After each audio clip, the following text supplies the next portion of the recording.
Okay, next halacha number 5.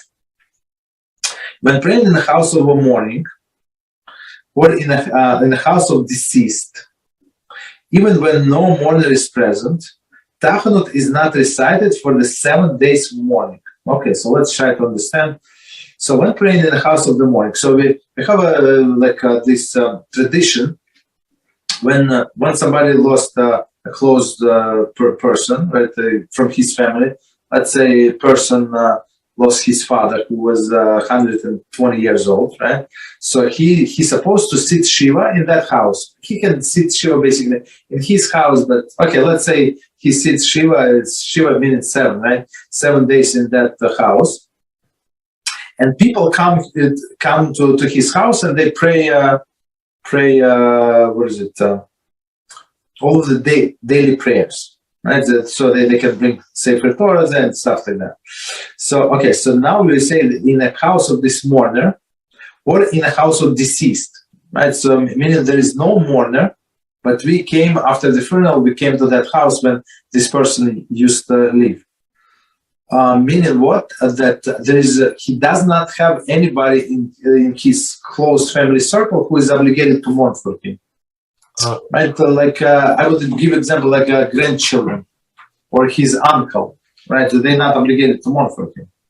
Yeah, go ahead. So since you named 2 things, the first thing is the house of the deceased. Are there more stringent halachas to it than the house of a mourner, or no? No. Looks like we don't go to that halachas, but based on this halacha, it's the same. Concerning this Tachanun. And the second thing is, I was wondering, since grandchildren are considered like children, why don't they have to mourn? In some sense, you see, when in a Chumash, you're right, 100%. Sometimes it says my children, but Rashi would say no, it's not children, it's grandchildren. What are you talking? But that it is true, but here it's not. So there are only 7 close relatives. Lo aleinu, lo lachem, not on us, not on our family. So a person has to mourn for. It's for spouse, right? One for a brother and sister. So it's 3. Mother and father. It's 4 and 5. And why is there 7? Brother, sister. Son and daughter. Sorry, exactly 7. And last thing, is a great grandfather allowed to touch his great granddaughter? Since it's not. Yes, yeah. It's very. I think no. And how do we know that? We've learned from Rabbi Eliashiv, right? So he had Baruch Hashem very extended family. And they ask him, so he attended all of the brisim. He's an elderly person. They bring to him and stuff like that. So they ask him to do a brisim of his great-great-grandson. So it's 3 generations removed, 4 generations. So he said no. So they were shocked, why not? Because he said there is no connection. I don't feel any longer that we are related. Grandchildren, for sure. Great-grandchildren, not as much, but yes. But after that, that's it. There's no more connection. Spiritual, okay? So continue. Okay, so continue. When praying in the house of the mourner or in the house of deceased, as we just explained, it's not always the same, okay? But the purpose of people gathering there is the same, I would say. Even when no mourner is present, as we just explained, which is possible, Tachanun is not recited for 7 days of mourning. Commentary. According to Kabbalistic teachings, Tachanun is associated with heavenly attribute of justice. Right? Justice, the attribute of justice is just visited on that house, right? So we don't want to call for more justice. That's enough, right? As an attribute of judgment, the attribute of judgment, not just judgment. As the attribute of judgment is already extended over the mourner, we seek to avoid invoking it further. So, okay, and I'm going to explain right now what it means. We therefore refrain from reciting Tachanun. Mishnah Brura 131-1. So it says, how say you say when somebody in your close to you, like in your family, or your friend, right? Somebody passes away. So we must understand there is a judgment against all of us, all of the people who close to that person. So the judgment is going on. It's not only on him, doesn't matter who he is, but on all of us, right? So meaning what? One of the things that our merits could not protect. So when HaShem takes somebody from this world, so he sees who is going to get upset. So he would keep some people, right, because they're, I don't know, spouse or some friend or some big supporter of this rabbi or some like hero worker. Why? Why would he do that? Because he would not want to upset somebody else. Not because this person deserved, but because he would not want to hurt other person who does not need to be hurt. So basically, when somebody is taken away, basically we must understand the problem is us also. It's not only him. This person was taken, but problem also is us. So don't talk about judgment in that specific house. Okay. Oh, Rabbi, but the thing is, what's it called? I have two questions then. Then what's it called? They're getting judged. Tachanun is supposed to be for mercy. It's supposed to be no. For mercy, you say different things. Here we were talking about, so you fall on your hand and you say there is a judgment. There is a judgment. That's it. So in that, the judgment already happened in that house.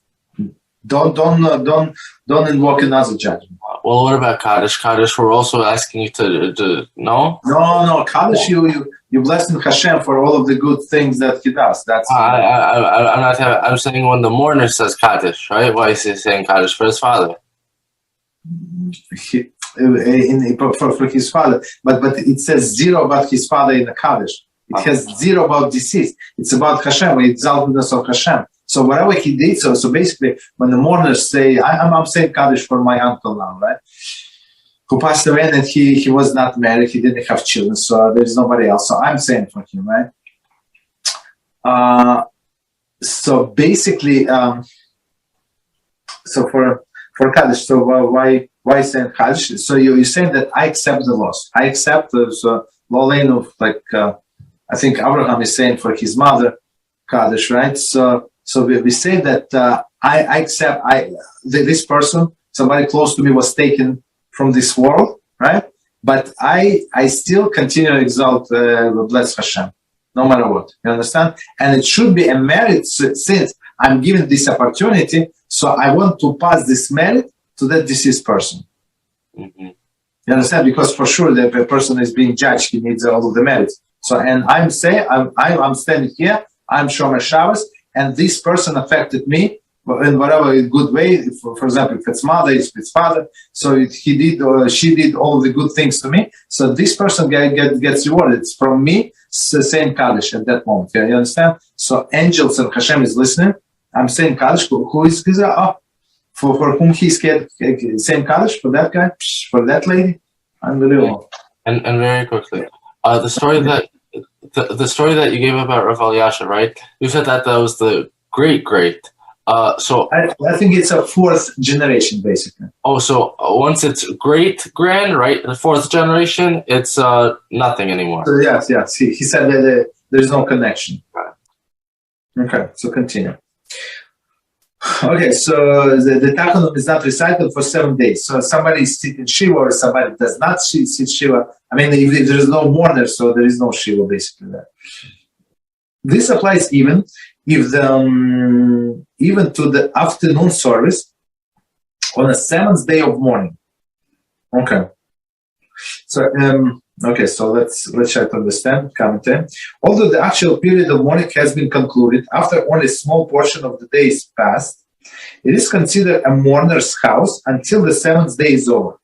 So basically, what they're saying. So Hashem is His mercy. So He said, like He's trying to give us the less mourning as possible. So when 7 days come, right? So like in the morning, the person has to sit maybe 1 hour, maybe 30 minutes, whatever, after the prayers, and he can stand up, and that's it. I don't remember exactly how long we require him to sit, but basically he does not have to wait until sunset, nightfall. That's it. Only a few hours, and it's continue as it's counted in the whole day.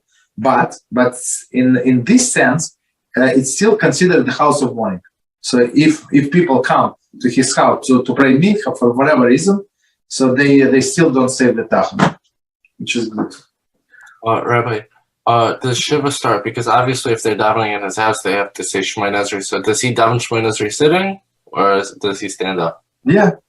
Sitting. Sitting, but you see the mourner is allowed to sit, but he should sit on some like low stool, like on some like a stool, low chair. That sometimes they give in a funeral home they give like rent, right? This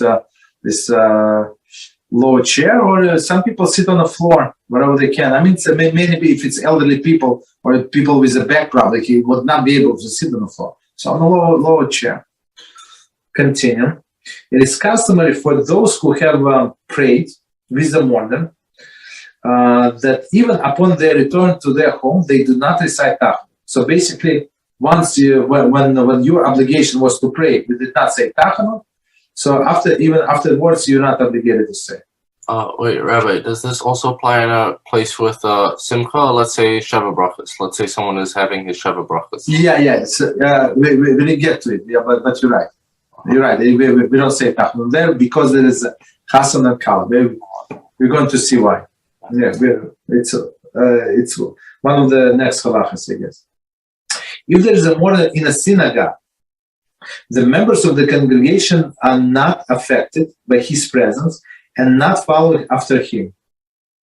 And they recite Tachanun, however, the mourner does not recite it. So, okay, see below 214. Okay, so it's in the laws of mourner. Okay, so basically it's very interesting in the Psak. So when it's in his house, on his territory, so we go according to him. So in that house, we will not say Tachanun, which is, as we said, is called for judgment. But when he comes on my territory, on our communal territory, in a synagogue, so it's no longer it's about him, about his pain. He's not allowed or not obligated to say, but all of the other people should say. And how do you know that somebody is stupid? How do you know? How do I know? Right? When somebody starts laughing or like making joke that today is no Tachanun. Because people like Tachanun, we're going to learn, maybe not, maybe the Nazareth, it has like very huge spiritual power to change things, right?